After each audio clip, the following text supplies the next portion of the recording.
Hello दोस्तों, मैं नवनीत कौर आप सभी का स्वागत करता हूं संकल्प विद नवनीत के यूट्यूब चैनल पर। दोस्तों, आज हम राष्ट्रपति की दूसरी क्लास करने वाले हैं। दोस्तों, राष्ट्रपति यानी कि आर्टिकल 61 राष्ट्रपति पर महाभियोग की प्रक्रिया है। ये यूएसए से दी गई है।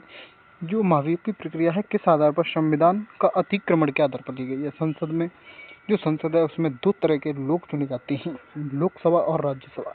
यानी कि जो लोकसभा के सदस्यों का 2/3 बहुमत से पारित चुने जाते हैं और राज्यसभा के 2/3 बहुमत से पारित लोग चुने जाते हैं। यानी कि महाभियोग प्रक्रिया में 1/4 भाग का अत्याचार होना जरूरी है संसद के का, जिनकी सूचना 14 दिन पहले ही महाभियोग की दी जाती है। दोस्तों, आर्टिकल 62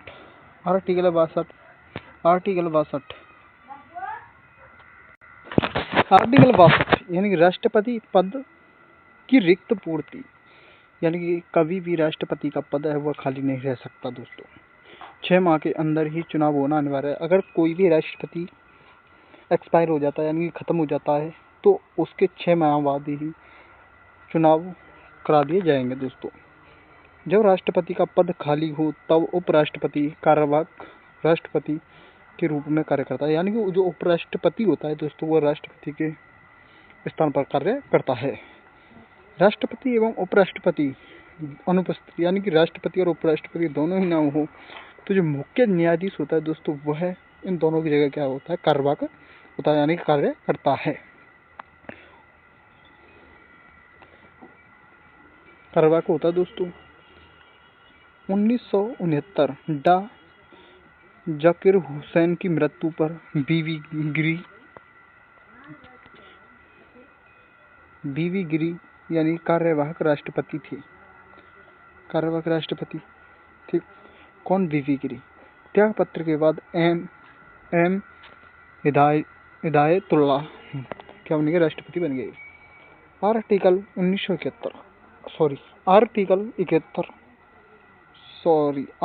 71 राष्ट्रपति एवं उपराष्ट्रपति का चुनाव से संबंधित प्रावधान यानी कि निपात किसमें? आर्टिकल 71 में है। दोस्तों, आर्टिकल 72 में क्या है दोस्तों?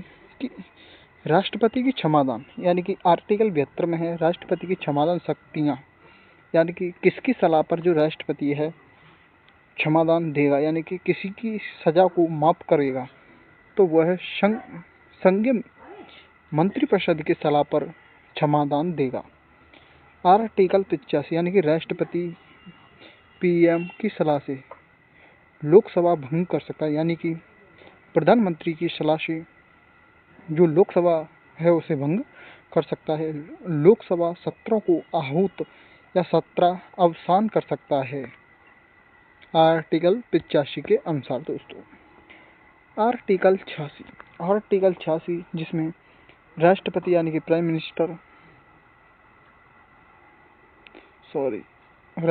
कि प्रेसिडेंट संसद यानी पार्लियामेंट में अपना संदेश भेज सकता है।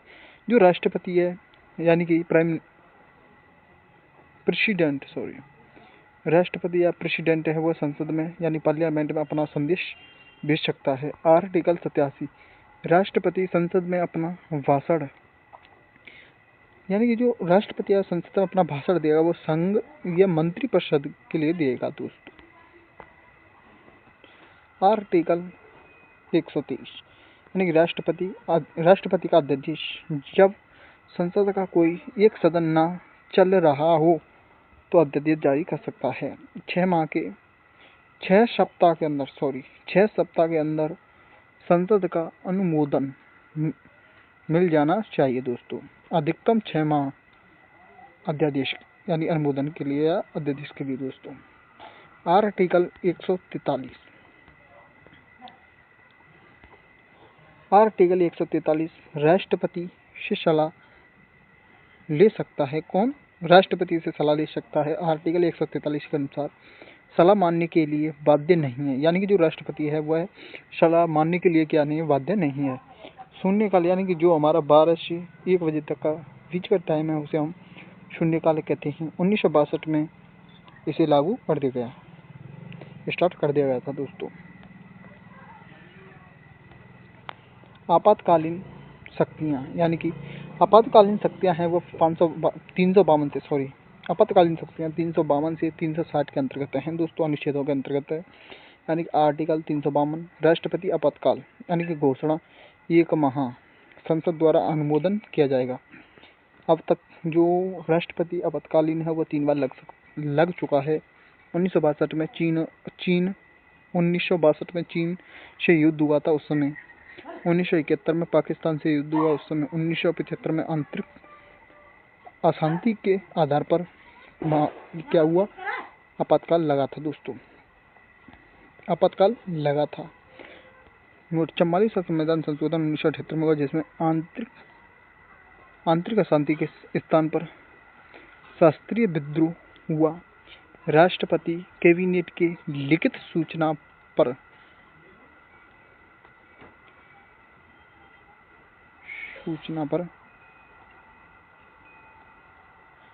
आर्टिकल 356 राष्ट्रपति शासन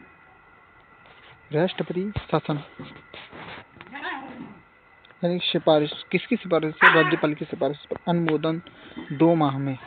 सबसे ज़्यादा यूपी से 10 बार और मणिपुर से 10 बार दोस्तों, 10 बार। 360 यानी वित्तीय आपातकाल, 360 अनुच्छेद के अनुसार, यानी कि अनुच्छेद 360 यानी वित्तीय आपातकाल, यानी कि जो वित्तीय आपातकाल है वो अनिश्चित समय, यानी कि जो वित्तीय आपातकाल है वो अनिश्चित समय, यानी कि उसका समय निर्धारित नहीं होता, देश में अभी तक नहीं लगा। यानी कि जो अनिश्चित आपातकाल है वो अभी तक नहीं लगा, वित्तीय आपातकाल, सॉरी। इम्पोर्टेंट फैक्टर दोस्तों, यानी कि राष्ट्रपति, जो प्रथम राष्ट्रपति थे वो राजेंद्र प्रसाद थे दोस्तों, लगातार 2 बार राष्ट्रपति बने थे। प्रथम महिला राष्ट्रपति थी श्रीमती प्रतिभा देवी सिंह पाटिल, ये कहते प्रथम महिला राष्ट्रपति थी। प्रथम कार्यवाहक राष्ट्रपति वीवी गिरी थे दोस्तों, वीवी गिरी थे। प्रथम कार्यवाहक राष्ट्रपति यानी कि मुख्य न्यायाधीश एम हिदायतुल्लाह थे दोस्तों। प्रथम निर्विरोध चुने गए राष्ट्रपति थे वो थे एन संजीव रेड्डी, क्या थे, प्रथम निर्विरोध चुने हुए राष्ट्रपति थे दोस्तों। दूसरी चक्रीय मतगणना वीवी गिरी थे दोस्तों। कौन थे, वीवी गिरी थे दोस्तों। तो दोस्तों ऐसी वीडियो के लिए हमारे चैनल को सब्सक्राइब करें, वीडियो शेयर करें, लाइक करें। इसके जय हिंद दोस्तों।